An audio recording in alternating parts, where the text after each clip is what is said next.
Muy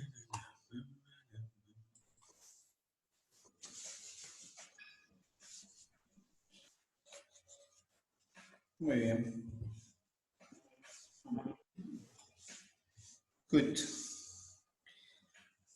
Bueno, entonces decíamos que... Perfecto. Entonces decíamos que se quedó ahí trabado. Ahí está, volvimos. Entonces decíamos que volumen, se escucha, ¿no? Ahí. Hola. Sí, profe. Sí, Bueno, sí. volvimos. Entonces decíamos, volumen de fin de diástole es cuando está repleto el corazón. Y dijimos que ese número era más o menos unos 20. 120. 125. Vamos a poner 125. 125 mililitros. El volumen de fin de diástole es cuando está todo vacío. ¿Está bien? Esto siempre, esto va por supuesto que depende de cada individuo. Un tipo que tiene un corazón más grande, más chico, esto varía. Estos son estándar. ¿Está bien? Sí. Perdón, ¿de fin de diástole bien lleno o no? Exacto, bien lleno. Ah, eso. Bien lleno, 125. Ahora, de fin de sístole, bien vacío. ¿Cuánto me queda de bien vacío? 50 más o menos. 50. 50 más o menos, 50. ¿Está bien? 50. Bien, la diferencia entre ambos es el volumen sistólico. ¿Se entiende? El volumen de fin de sístole, le resto el de fin de diástole y me queda lo que expulsé. ¿Es correcto? Sí. ¿Sí o no? Sí, sí. ¿Sí? ¿Y cuánto es eso? 70. 70 más o menos. 70, 75. Vamos a ponerle 70. Lo mismo, después le ponemos 75, lo mismo. Le ponemos 70 mililitros. El volumen de fin de sístole. 70. Profe, pero ¿por qué nunca se termina de vaciar por completo? Y porque por más que quieras no hay manera, porque las paredes del ventrículo, primero que tienen pilares, y segundo que no llegan, no hay manera de contraerlo todo así, aplastarlo todo. Porque la forma del corazón hace que se contraiga, pero hay un momento que te queda, algo te queda, un poquitito te va a quedar. ¿Se entiende? No, no hay manera porque, nada, porque la forma en que está dispuesto el músculo, la forma en que está dispuesto el músculo en la pared, respecto de la pared misma, y el músculo sobresaliendo dentro de la pared. Y aparte la forma que tienen los ventrículos, no, no hay manera, no puede no quedar. No es que, no es un globo. Vos imagínate vos igual lo siguiente. Imagínate un globo, ¿no? Un globo. Le pones agua adentro y soltás el globo. El agua se sale. Dentro del globo siempre queda agua. No puedes evitar eso. ¿Se entiende lo que digo? Sí. No, no, no hay manera, eso queda así. Siempre se llama volumen de fin de sístole. Ese volumen de fin de sístole dijimos que era de 50 y el otro está bien. Nos quedan 70 mililitros. ¿Cuántas veces se contrae por minuto el corazón? 76. 75. Vamos a ponerle 70 para poner un número. 70. Muy bien. Ahora tengo 70 mililitros se expulsan 70 veces por cada minuto. ¿Se entendió? 70 mililitros, que es la diferencia entre el volumen de fin de diástole y el volumen de fin de sístole. Volumen de fin de diástole, 125, le puse ahí lo mismo, es lo mismo.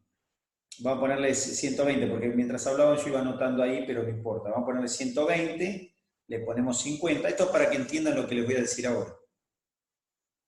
Vamos a ponerle acá 70, acá le pongo 120 para que quede más o menos parejo ahí. 120, 50, 70, ¿se entiende o no? Volumen de fin de diástole, 120 mililitros. Volumen de fin de sístole, 50 mililitros. La diferencia es lo que se expulsó, 70 mililitros. Por 70 veces por minuto, ¿cuánto da eso?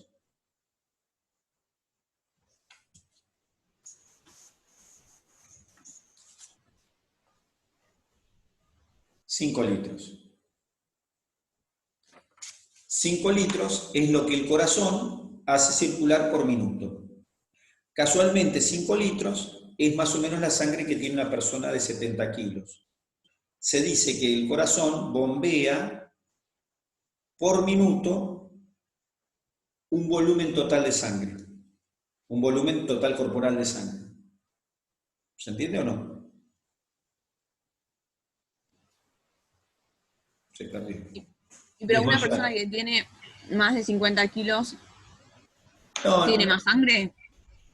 Claro, la sangre representa un 6 a 8% del volumen corporal, que también es relativo porque puede ser una persona que pese 90 kilos y tiene gran cantidad de grasa y entonces por ahí no es exacto. Pero se considera que 6 a 8% del volumen total del volumen corporal corresponde a sangre. Si una persona pesa 70 kilos, el 7% son 5 litros, es el 6-8%, ¿se entiende lo que digo? Sí. Una persona de 70 kilos, el 7%, la mitad entre 8%, 7%, 49. O sea que 70 kilos, 7% son 5 litros. ¿Está bien? Más o menos, siempre es alrededor. Se dicen estos números. Los números nunca son, no pueden ser exactos, porque no hay nada. Un tipo que mide 1,80 m no es lo mismo que uno que mide 1,50 m. No hay manera de que tengamos los mismos volúmenes de sangre, del corazón y todo. Esto se estudia en estándares de más o menos 70 kilos. Hay personas de 70 kilos con una contextura, porque también puede decir, bueno, pesa 70 kilos, pero mide 1,20 m.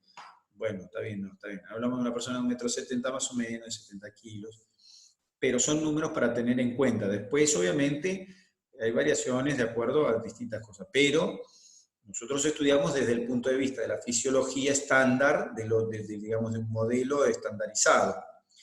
Bueno, en ese modelo estandarizado decimos que los volúmenes son estos. Volumen de fin de diástole 120, volumen de fin de sístole 50, la diferencia son 70, 75 mililitros, que es lo que se expulsa por minuto, por contracción. Si eso lo multiplico por 70 veces en un minuto, me da más o menos 5 litros, que es una volemia, es decir, que es la cantidad total de sangre que tiene un organismo. Quiere decir que el corazón bombea la cantidad de sangre igual a la que tiene el organismo una vez cada minuto. Quiere decir que en este último minuto, por ejemplo, desde hace un minuto hasta ahora, sus corazones hicieron circular la sangre equivalente a toda la sangre que tiene el cuerpo una vez. También no quiere decir que es la misma sangre, porque ¿qué quiere decir? La sangre que fue hasta el hígado y volvió, esa pudo haber ido y vuelto 2 veces, pero la sangre que fue hasta el pie fue y volvió media, no alcanzó a volver. O sea, no quiere decir que es toda la sangre que se bombeó es la misma. Es decir, si yo marco un glóbulo rojo que va hasta el pie y vuelve, va a tardar probablemente más de 1 minuto. Pero en el total de sangre, lo que se está bombeando es 5 litros, es decir, es una volemia, es la cantidad total de sangre. O sea que el corazón bombea la cantidad de sangre total que tenemos una vez por minuto. O sea, 1440 veces por minuto bombea la sangre completa que tenemos nosotros por día. Porque tenemos 1440 minutos. ¿Está bien? Y si quieren lo pueden hacer por día, por mes, por año, lo que quieran. Es una cantidad exorbitante. O sea, nuestra bomba bombea 5 litros por minuto. Es una barbaridad. ¿Está bien? O sea, una bomba que bombea 5 litros por minuto. Sí, está bien, ya sí. Tengo una pregunta. Vos dijiste que el ciclo tenía 7 fases. Sí. Y yo acá en el libro tengo 5. Tipo, dice 5 fases.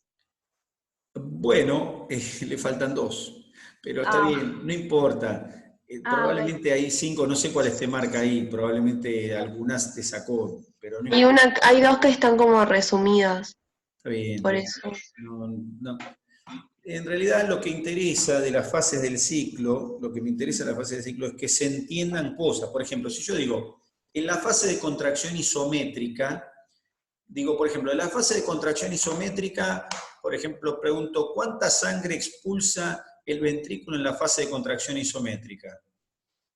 Y la respuesta es nada, porque si la palabra contracción isométrica implica que el ventrículo no pudo haber bombeado nada porque tiene la misma longitud. Claro. O sea, entender los conceptos de lo que estamos hablando. Ok. Durante la fase de contracción isométrica, ¿puede haber alguna válvula abierta? No. Ujú. Porque si no se expulsaría sangre, no sería isométrico. O, no sé, la fase de expulsión rápida corresponde a una fase en la que está el ventrículo relajado o contraído. Ahí tiene que estar contraído, porque si no, no hay expulsión rápida, ni lenta, ni nada.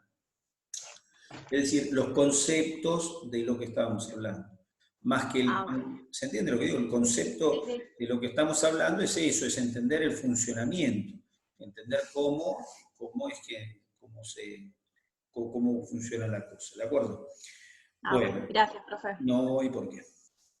Decía entonces me voy ahora sí, ¿a dónde? Me voy a volver a mi cuadrito de antes, mi cuadrillo de antes.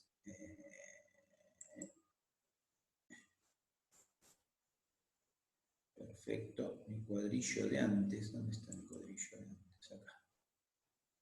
Compartir.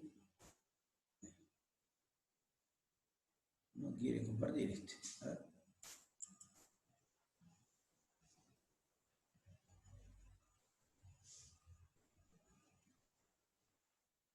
¿Comparte ahí?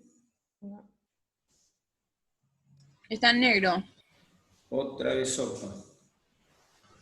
Bueno, vamos a ver qué pasa.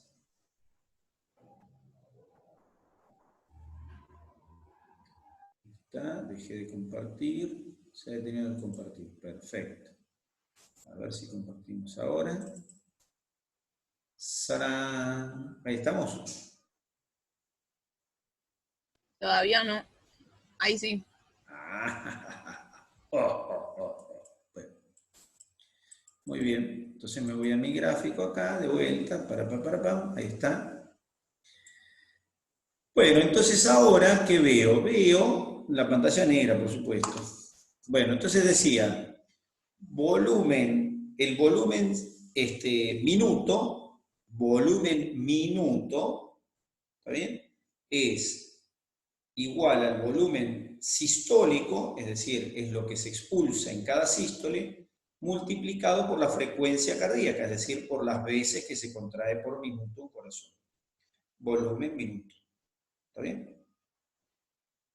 Bien, que eso es lo mismo que decir gasto cardíaco, lo que el corazón hace, o trabajo cardíaco, el corazón hace ese trabajo.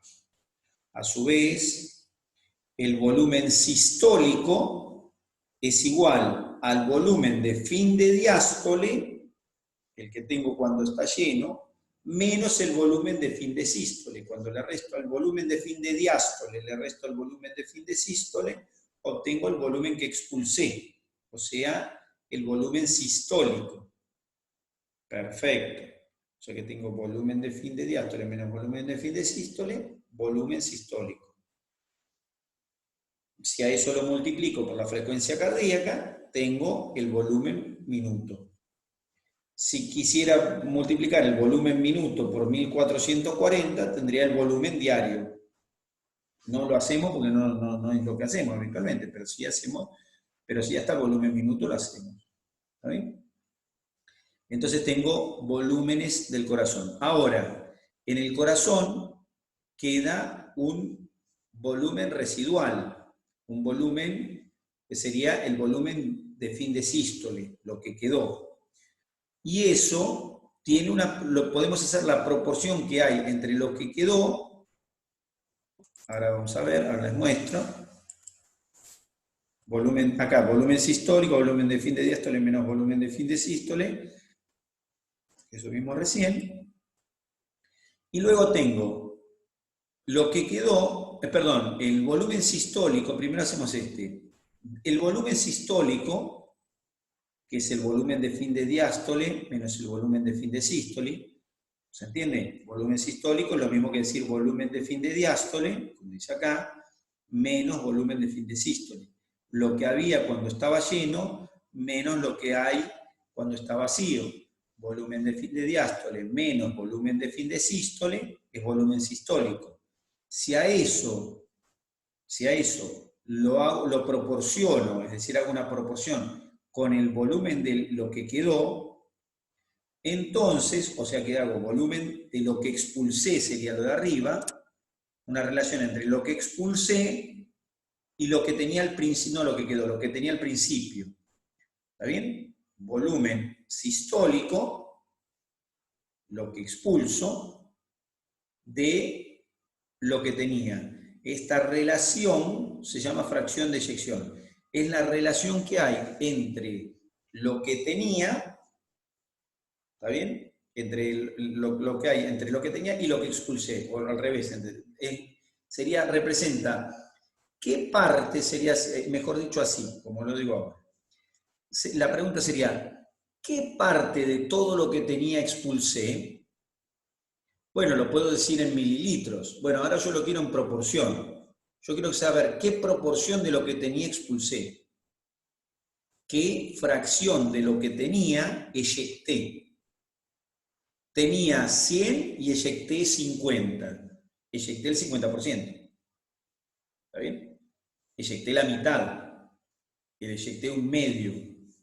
Esa proporción es importante porque yo puedo tener un corazón que se llene con 300 mililitros, por decir un número gigante, puedo tener un corazón que se llene 300 mililitros, pero me expulsa solamente 5.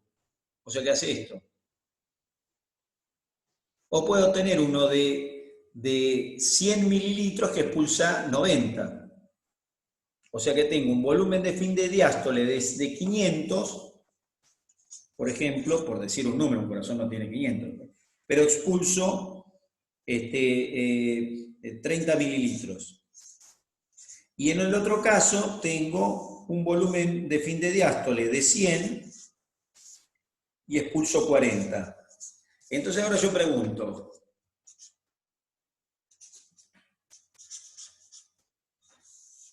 ¿en cuál de los dos casos, estos que tengo acá, es mayor la fracción que eyecté? ¿En el A o en el B? El B. En el B. ¿Se entiende? La fracción de lo que eyecté acá es mucho mayor que esta. Es más, podía haber puesto acá 40 también. Miren, podía haber puesto acá 50. Ahora pregunto así. ¿En cuál de los dos es mayor la fracción de lo que eyecté? En el B. Sigue siendo en el B. ¿Por qué, profe? No entiendo. Y porque acá eyecté 40 de 100 y acá eyecté 50 pero de 500. Ah, ¿Se entiende? Eso es lo que representa la fracción de eyección. Sería lo que eyecté de lo que tenía. Es una relación. No habla del número justo, habla de la relación que hay entre lo que había y lo que largué. ¿Eso qué me dice? ¿Cómo funciona el corazón? Si la fracción de eyección es baja, quiere decir que no importa cómo se llenó el ventrículo, el corazón no lo está expulsando. ¿Se entiende? Fracción de lo que eyecté, fracción de eyección. ¿Está bien? O sea que es cuánto eyecté de lo que tenía. La puedo hacer inversa, puedo hacer la inversa, que es el volumen de... Ven, que es una proporción que da un número, que da mayor de 0 y menor de 1. Y la fracción residual es al revés, es la inversa de esto. Este es cuánto eyecté de lo que tenía, y este es cuánto me quedó de lo que tenía. Es al revés, pero no importa, es la inversa, pero no hay problema. Pero la que me interesa es esta. ¿Qué es la fracción de eyección? Es una relación entre el volumen que tengo al final de la diástole, todo el volumen, y cuánto expulsé de eso. Fracción de eyección. Me está diciendo cómo trabaja el corazón. ¿Cuál de los dos corazones está trabajando mejor en este caso? ¿El A o el B? El B. El B. El B, porque puede eyectar de lo que tiene, eyecta más. El otro es un corazón dilatado, sería. Está dilatado, lleno de sangre, pero no la expulsa. ¿Está bien? Bueno, entonces fracción Deyección, fracción residual no me interesa tanto, pero la fracción de eyección sí. O sea que esto me interesa, que es el volumen minuto, que es el volumen sistólico, que es la frecuencia cardíaca, que es la fracción de eyección. ¿De acuerdo?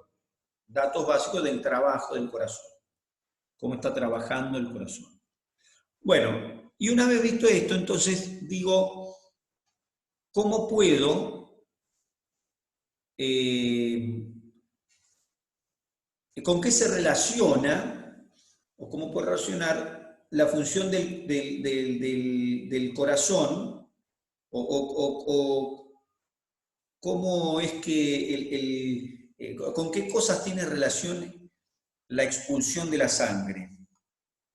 Y digo lo siguiente, digo, el corazón se llena y se vacía. Se llena, se vacía. Ahora le pongo algo en el medio. El corazón se llena, se contrae, se vacía. El corazón se llena, se contrae, se vacía. Se llena, y así todo, puede estar toda la mañana o todo el día, porque toda la vida, porque eso es lo que hace el corazón nuestro toda la vida. Se llena, se contrae y se vacía. Bueno, lo entiendo. Ahora que sé que el corazón se llena, se contrae y se vacía, digo, lo que expulse el corazón, el volumen minuto que expulse, ¿de qué va a depender? Y va a depender de cómo se llena, cómo se contrae y la posibilidad que tiene de vaciarse. O sea que el volumen minuto, que corresponde, el volumen minuto que tenga un corazón, va a depender del volumen que tenga cada sístole. Y la sístole, el volumen de cada sístole, porque dijimos, nosotros nuestra cuenta era cómo funciona el corazón, nuestro corazón funciona volumen minuto. El volumen minuto es volumen sistólico por frecuencia cardíaca. Entonces ahora lo que vamos a ver es de qué depende el volumen minuto y de qué depende la frecuencia cardíaca. ¿De qué depende el volumen minuto? Vamos a ver de qué depende el volumen sistólico y la frecuencia cardíaca. Analizo el volumen sistólico y digo, cada sístole, cada volumen que yo expulse, depende de cómo se llenó el corazón, cómo se contrajo y cómo pudo expulsar. ¿Cómo es eso? Y bueno, vamos a hacerlo en ejemplo de cada uno. Vamos a ver. Si el corazón se me llena con 100 mililitros, yo puedo expulsar hasta 100 mililitros. Si el corazón se llena 40 mililitros, yo puedo expulsar hasta 40. Si el corazón se me llena 3 mililitros, yo puedo expulsar solo hasta 3. Quiere decir que el volumen que vaya a expulsar, el volumen de la sístole, está relacionado, por supuesto, con la sangre que le llegue al corazón. ¿Sí? Después el corazón podrá bombear más, menos, no importa, pero está limitado, el volumen sistólico está limitado en parte por lo que recibe el corazón. Lo que recibe el corazón de sangre se llama precarga, concepto de precarga. Precarga es el volumen de sangre que recibe el corazón. Por ende, el volumen sistólico depende de la precarga. No hay manera que el volumen sistólico sea mayor a medida que caiga la precarga. Si yo no le suministro sangre a ese corazón, no hay manera de que el corazón lo expulse. Precarga. Después el corazón se contrae. Si ninguna fibra del corazón se contrae, por ejemplo en un paro cardíaco, el paro cardíaco, está parado el corazón, entonces la contractilidad de ese corazón es cero, no se contrae. Si no se contrae, no expulsa. O sea que no hay volumen sistólico, el volumen sistólico igual a cero. Por el contrario, si la contractilidad es excelente, entonces el corazón cuando se contraiga va a tener el volumen sistólico que corresponda a esos 70 mililitros. Quiere decir que la contractilidad es otro mecanismo u otra circunstancia que interviene en el volumen sistólico. Cómo se llena, cómo se contrae. Pero el corazón podría llenarse perfecto contraerse perfecto, pero para que la sangre salga del corazón tiene que salir a un vaso sanguíneo. Si el vaso sanguíneo está tapado con un corcho, por más que yo llene perfecto el corazón y lo contraiga bárbaro, no hay manera de que la sangre salga del corazón, porque el vaso sanguíneo por el que tiene que salir está tapado con un corcho. Bueno, entonces, esa resistencia al pasaje de la sangre desde el corazón hacia afuera le llamo poscarga. Entonces, ¿de qué depende el volumen sistólico? Cada volumen, no las veces que se contrae, sino el volumen de cada sístole que sale, la sangre que va a salir del corazón, depende de la sangre que le llegue, la precarga, de cómo se contraiga el corazón, contractilidad, y de la resistencia que haya que vencer poscarga. De estas tres cosas depende entonces el volumen sistólico. La precarga, ¿Profe? sí. ¿La poscarga sería la válvula de la aorta? La válvula de la aorta sería una de las cosas de la poscarga, pero si la aorta, por ejemplo, está cerrada, también la aorta representaría una poscarga. Ok. O sea que, de hecho, lo hace. La aorta representa la poscarga. ¿Qué representa? La poscarga está representada por la sangre que está dentro de la aorta, por el estado de la válvula que hay que atravesar para entrar en la aorta, por el estado del resto de los vasos sanguíneos que permitan que la aorta se vacíe y pueda recibir sangre de vuelta. ¿Está bien? Bien. La precarga, entonces, es el llenado del corazón. ¿Está bien? La precarga depende de qué cantidad de sangre vuelve al corazón. Eso se llama retorno venoso. Entonces la precarga está directamente relacionada con el retorno venoso, retorno de sangre al corazón. ¿Está bien? Y la precarga genera un estiramiento de las fibras del corazón. O sea que la precarga termina estirando, lo que decíamos antes, hace un rato, termina estirando las paredes de las cavidades. ¿Está bien? Ahora, la precarga, ¿está bien? Acá dice, disminuye en el shock, en la hemorragia, en la deshidratación. El shock, por ahora no nos importa, porque nada, pero sí nos interesa hemorragia y deshidratación. Si hay hemorragia, ¿hay más sangre dentro de los vasos sanguíneos o menos sangre? Menos. Menos.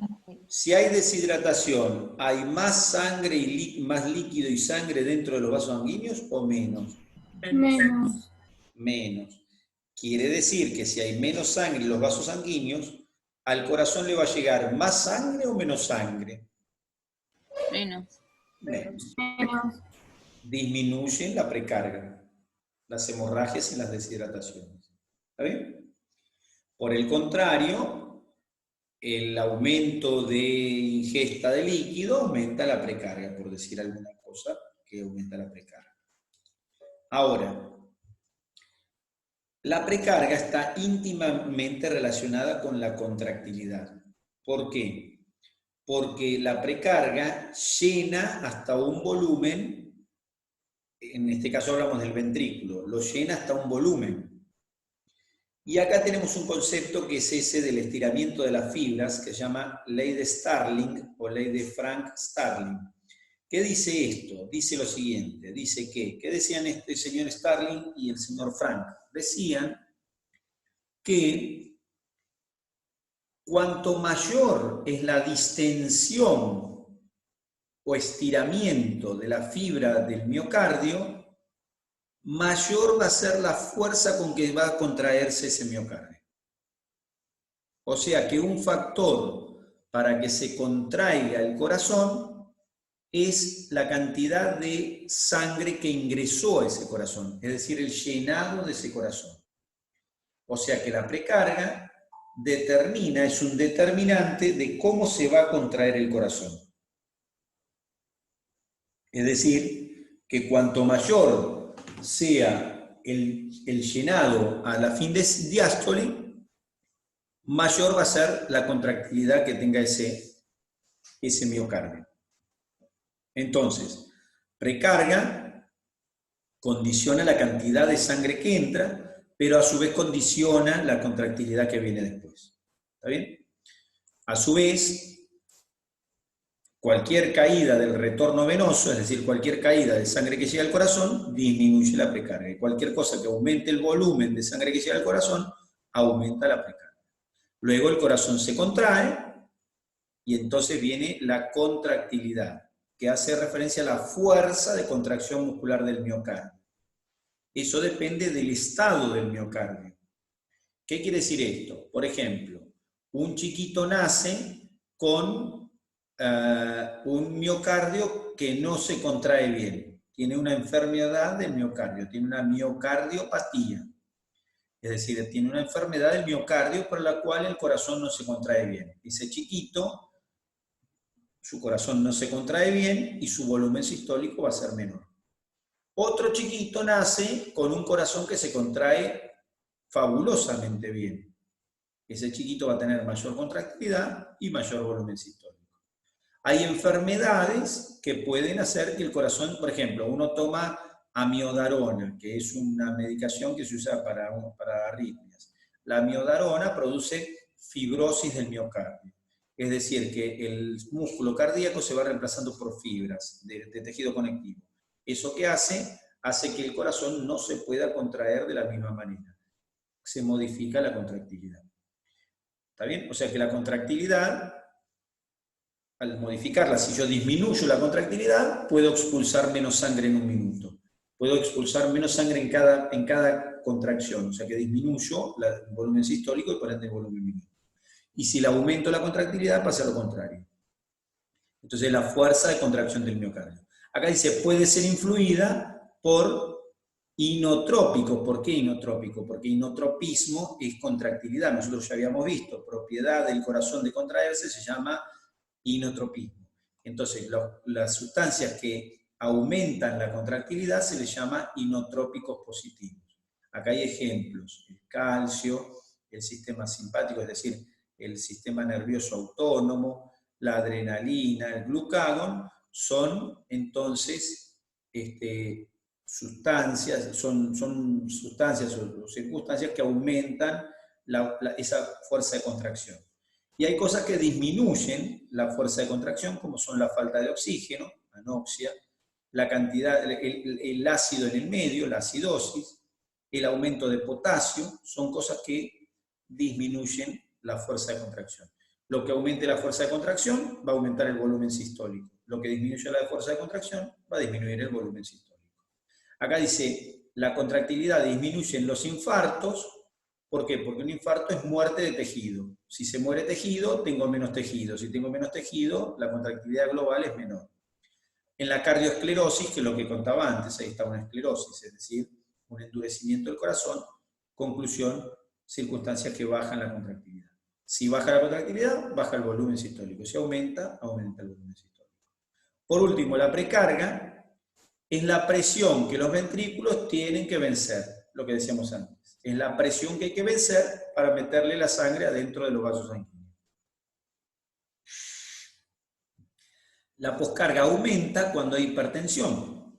¿Qué quiere decir? Cuando hay hipertensión arterial, los vasos sanguíneos tienen más presión de por sí. Entonces el corazón tiene que hacer más fuerza para meterle la sangre adentro. Si la aorta tiene una mínima, en vez de 80, tiene una mínima de 90, entonces ahora el corazón tiene que hacer 91 de presión para meterle sangre adentro. Antes tenía que hacer 81 porque tenía 80 que vencer. Ahora si uno le pone 90 a los vasos sanguíneos, a la aorta, va a haber que vencer 90. O, ahí tienen las válvulas, valvulopatía aórtica. ¿Qué es una valvulopatía aórtica? Que la válvula de la aorta, por ejemplo, en vez de tener el diámetro que tiene que tener, tiene uno más chiquito. Entonces ahora el corazón tiene que hacer más fuerza para que la misma cantidad de sangre pase por ese agujerito más chiquito. ¿Está bien? O sea que la poscarga no es cantidad de sangre, sino que es presión. Porque la precarga sí. Claro. Precarga sí es cantidad de sangre. O sea, es la resistencia que hay que vencer, que se mide en presión. Pero es la resistencia que hay que vencer. Es como si yo le pongo un corcho a la aorta, hay que empujar el corcho. Es una resistencia que hay que vencer. Si aumenta, eso es si hay un corcho. Pero si la aorta disminuye su calibre, también tengo que pasar por un lugar más finito la misma cantidad de sangre, o sea que tengo que ejercer mayor presión para pasar eso. ¿Sí? Se mide en presión, pero es una resistencia. ¿Está bien? Es la resistencia al flujo que habría. La poscarga. ¿Está bien? Profe, perdón, ¿qué habías dicho de que se aumentaba la presión en los vasos? Entonces tenía que aumentar la presión del ventrículo, ¿era así? Si aumento la La presión presión en los vasos. Claro. Ah, está bien. No, perdón, pensé que le escribí mal. Gracias. Está bien. O sea que estas tres cosas, como ven, regulan el volumen sistólico. Cómo se llenó el corazón, cómo se contrajo el corazón y qué tuvo que vencer para vaciarse. Sería lo que dijimos al principio. ¿Se entiende? Ahora el concepto es muy simple. Lo que llegó, lo que se contrajo y lo que expulsó, por decirlo en castellano. Muy bien. Entonces, eso era el volumen sistólico. Y ahora veo cómo se regula la frecuencia cardíaca. Si yo veo cómo se regula el volumen sistólico y veo cómo se regula la frecuencia cardíaca, veo cómo se regula el trabajo general del corazón o volumen minuto. Eso es lo que estoy viendo. ¿Se entiende? O sea que vi que el trabajo del corazón está representado por lo que bombea por minuto. Eso que bombea por minuto depende del volumen, del volumen de cada sístole y de cuántas sístoles hay. Después vi de esas sístoles, vi de qué depende la sístole, el volumen de la sístole. Depende de cómo recibió sangre, de cómo se contrajo y de qué tuvo que vencer para poder largar la sangre. Y ahora analizo el otro punto que es la frecuencia cardíaca, de qué depende las veces que se contrae por minuto. Conclusión, las veces que se contrajo por minuto y lo que pudo expulsar es cómo trabaja mi corazón. Y ahí se cierra todo el círculo. Entonces vi todo el sistema del corazón, cómo funcionaba. Entonces, ¿cómo regulo la frecuencia cardíaca? Bueno, el corazón tiene un marcapaso fisiológico que es el nódulo sinusal. De eso ya habíamos hablado. Es decir, hay un lugar donde se generan 70 veces por minuto una despolarización. Eso sucede en el nódulo sinusal. Esa despolarización pasa a través de todo el corazón y genera la contracción de ese corazón. Perfecto. Entonces, la frecuencia cardíaca depende de cuántas veces se inicie un ciclo por minuto. Si el nódulo sinusal, en lugar de generar una despolarización, en vez de generar 70 despolarizaciones por minuto, el nódulo sinusal genera 80, entonces el corazón se contrae 80 veces. Frecuencia cardíaca 80. Si el nódulo sinusal genera 120 despolarizaciones por minuto, la frecuencia cardíaca va a ser 120. Normalmente nuestra frecuencia cardíaca es 75, pero también normalmente, si vamos a correr, nuestra frecuencia cardíaca aumenta. O sea que normalmente la frecuencia cardíaca puede modificarse. De hecho, se modifica en todo momento. Ahora, cuando ustedes se paren bueno, capaz que están haciendo la charla parada, pero si la están haciendo sentados, entonces cuando se paren, si se toman la frecuencia cardíaca, la pueden tomar en el pulso o pueden ponerse la mano en el pecho o un estetoscopio si tienen la mano en el pecho, si se escuchan, se paran, van a ver cómo la frecuencia cardíaca aumenta. Por pararse. ¿Cómo? Sí, por pararse aumenta. Y cuando estén acostados van a ver cómo disminuye. O sea que normalmente, después suben la escalera y ven que aumenta más todavía. Y después corren hasta la esquina porque tienen ganas de correr. Ahora que estamos en cuarentena, dicen voy a correr aunque sea hasta la esquina. Bueno, antes de ser detenidos, se toman la frecuencia cardíaca y van a ver que aumentó. Entonces quiere decir que la frecuencia cardíaca se modifica permanentemente. Ahora, quien modifica la frecuencia cardíaca inicialmente es nuestro amigo el marcapaso fisiológico o nódulo sinusal. ¿De acuerdo? Este es nuestro marcapasos. Ahora, para subir o bajar la presión, entonces, a quien tengo que llamar es al señor marcapasos. Es decir, cualquier cosa que influya sobre el marcapaso fisiológico va a influir sobre la frecuencia cardíaca. ¿De acuerdo? Y eso es lo que vamos a analizar ahora. ¿Qué cosas influyen sobre el marcapaso fisiológico? Bueno, tengo básicamente dos